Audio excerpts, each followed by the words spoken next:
So gold is right here.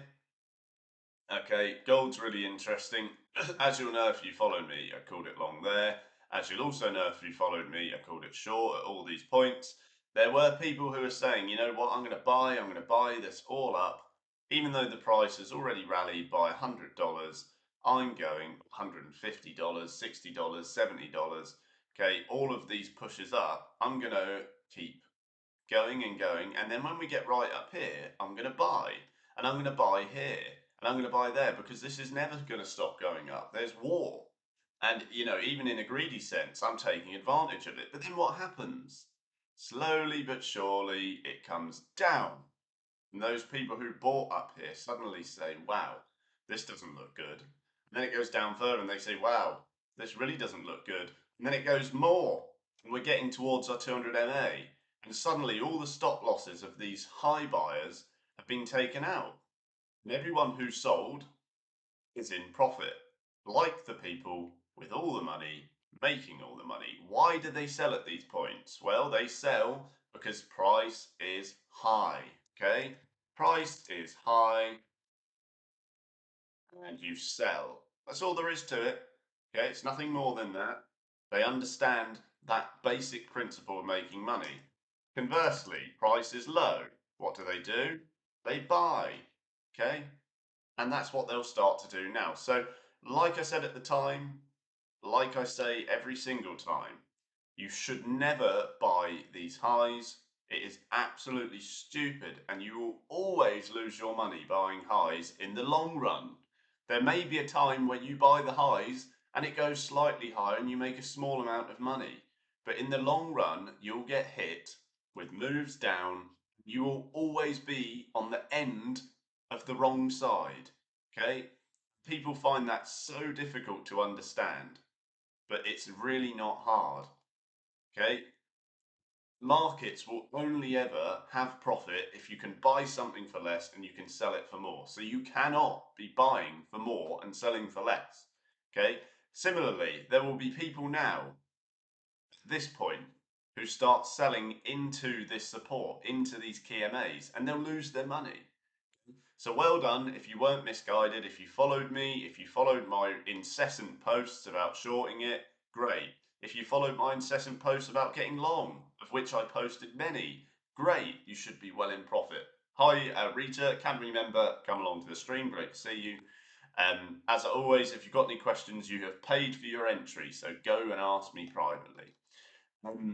So yeah, so what point are you at now? Well, hopefully you shorted it, and you should really be exiting any shorts you had. Okay, this is time to close. Okay, and the reason why is because you are now coming to an area where people, okay, the people making the money will be getting long. Okay, and they're doing that because they like to buy low. Now the price isn't as low as it was, but it is lower than it was. And if you look at your stock oscillator, quite clearly on your daily, you've come well down. So you shouldn't be selling. For the same reason, you shouldn't have been buying up here. Okay, you should not have been selling. So at this point, where you're hitting these key MAs, your bias has got to change to the long side. Now, the only thing early on, if you swap to a time frame like your 4 hour, you can see there isn't much going on. It's not forceful, so it gives you a little bit of an indication as to what may happen. And then the same on your 1 hour. So clearly at this point, you're not having much weight in where you are. However, there is no market news, which could very well be the reason for that. It's still technical long zone, but if you drip slightly lower, okay, it wouldn't shock me, maybe 1925. Anything around here is still a long, in my opinion. And it's just coming off the back of that move. Okay, you'll notice that when the market does gradually fall, it's not always immediate. There are bumps in the road. Okay, and I should think you'll get similar bumps in the road like you do every time because there's so many price action levels to break through.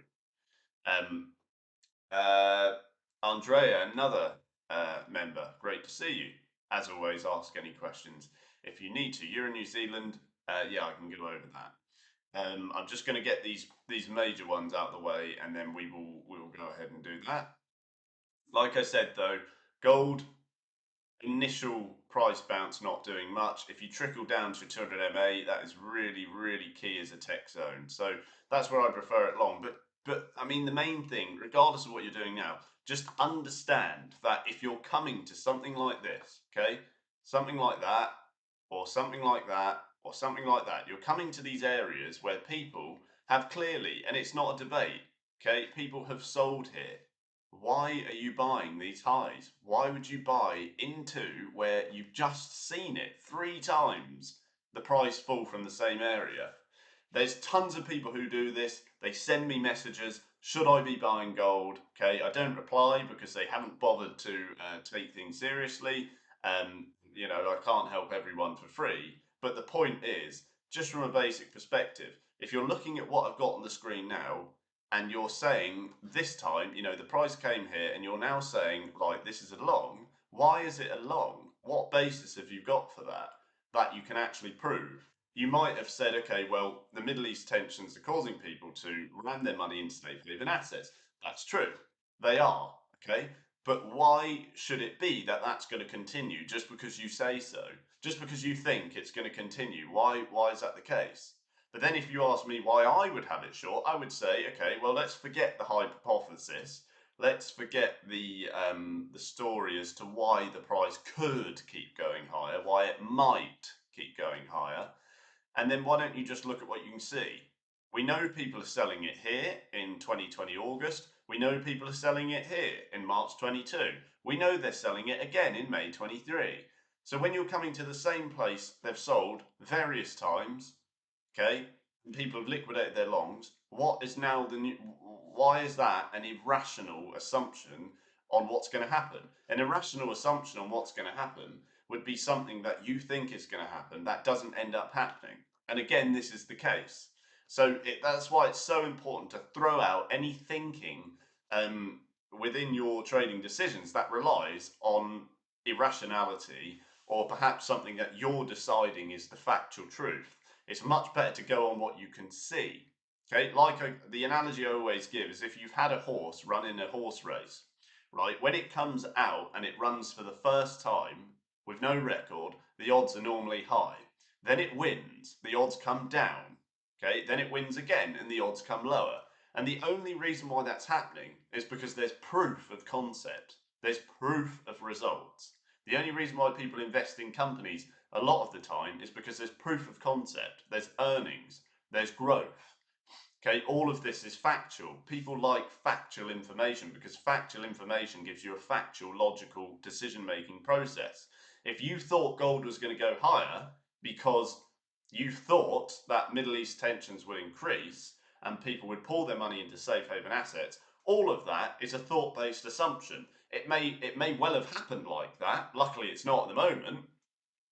Even forgetting the money, it doesn't matter just from a basic moral perspective. But my point is, no matter what it was, it doesn't matter what you think is going to occur because you will be wrong many times. You've got absolutely no basis for fact. And that is a very poisonous way to think if you're trading. So anyone who says to me, should I be buying here and the price is high, if I reply, I mean, if they're my member, I will. But I just say, look, you've seen it several times. It hasn't happened that way. So why are you buying into that area again? Statistically, you would have been wrong, okay? Because you can see all the times it's gone wrong. So statistically, you would have been wrong. Why are you changing your bias now? Why is it this time that it's going to be different? Okay? And many times you'll find it just won't be. So having said that, I think the most important part of this gold video at all is what I'm saying in regards to simply to the trading lesson behind the scenes. The fact that if you've got a high price, you should never be buying. Okay? Yes, the price may go higher, may, right? But statistically, you can see that's not the case. Statistically, you'll lose your money. If you made money once because you bought a high, that's fantastic. But if you keep doing it, you're always going to lose money. That is just a natural fact of life. If you come off your computer now, you go and open a business, you start buying things really high. If you buy your baker's bread, if the baker starts buying the dough for 3 times the price and selling it 2 times less for what he paid, he's going to lose money. Undoubtedly, there's no argument in that. It's the same thing. Again, you're buying your gold contracts for substantially more than they're worth, essentially. So then when you sell them at a later date or later in time, whenever it is, you lose money because you paid more and you got less back. It's as simple as that. So don't be one of those guys. Okay, that is what it's not plainly that in a nutshell. Okay, that's why I've got 150 plus videos in a members area. That's why I teach people every day. It's because there's more to it than that. But from a very basic and simple perspective, that is the lesson you have to understand. If you are buying highs, you will factually always lose money. That is just how things work. If you don't believe me, load up any chart, put it on the monthly, okay, put it on your monthly data, and go and look back and test what would have happened if you bought the highs. Okay, you'll find you would have got quashed so many times and it wouldn't work long term. So don't forget to get my free training. Don't forget to join the Discord underneath. And that is gold.